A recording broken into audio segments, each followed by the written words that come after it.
Alex says, "Hi, Bret. Have you ever been let down by an artist you thought had a lot of potential? Personally, I'm thinking of Tao Lin, who was an amazing prose stylist circa 2010, but who has since become an unbearable weirdo whose books are a bore." Well, what do you say to that? Tao Lin. I think I've only glimpsed Tao Lin. We have exchanged emails over the last couple of decades, I think. But I really don't think Tao and I have ever met. And if Tao somehow hears this or hears that I said this and we actually have had a meal or we've gone out, then my apologies. But I don't think we have. I found out about Tao Lin because there were these strange little books being published by him. And I wasn't into the poetry collections because he was publishing first, I think, poetry collections. But he had written this book with a very catchy title called Shoplifting from American Apparel. And it was, and I think a lot of people thought it sounded like me or Douglas Copeland or whoever. And I thought it was really funny. I cannot remember what it was about. But it had this minimalism that I completely identified with. And I saw my voice in it, and I really liked it. And I don't think I gave it a blurb or anything. I wasn't giving blurbs anymore. But then he published another novel called Richard Yates. I think we were just talking about Richard Yates on this podcast with Blake Bailey, who did that magnificent biography of Richard Yates. And I remember liking that too. Again, minimal experimental fiction, but not so experimental that a mainstreamer couldn't get it. You could. They were somewhat reader friendly.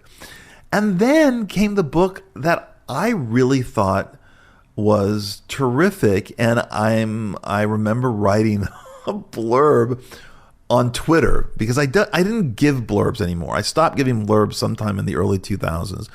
I don't think I gave 12 a blurb, though I think maybe they wanted one from me. But I remember that I remember this very clearly. I tweeted, "With Taipei, Tao Lin becomes the most interesting prose stylist of his generation," which doesn't mean that Taipei isn't a boring novel.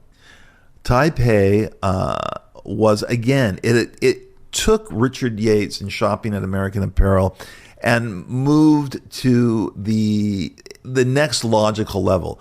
It expanded on the minimalism. It expanded on the kind of experimental tropes Tao was playing around with. And he made his first sort of what a lot of people called his breakout book. Again, I can't remember what it was about. Young people, drugs, I don't know, drifting through wherever they were drifting through. But I remember thinking, I am so impressed with the style of this writer. But it was still kind of boring. But I was still impressed with it. I guess Alex is asking us about writers who started out with a lot of promise, and not just writers. I guess it includes musicians, filmmakers, artists, whoever, who started out in a way that was really promising and then ended up completely lost. I don't feel that way about Tao Lin because I think his best book was published, God, time is moving so fast, I can't even tell you when. I think it's called Leave Society.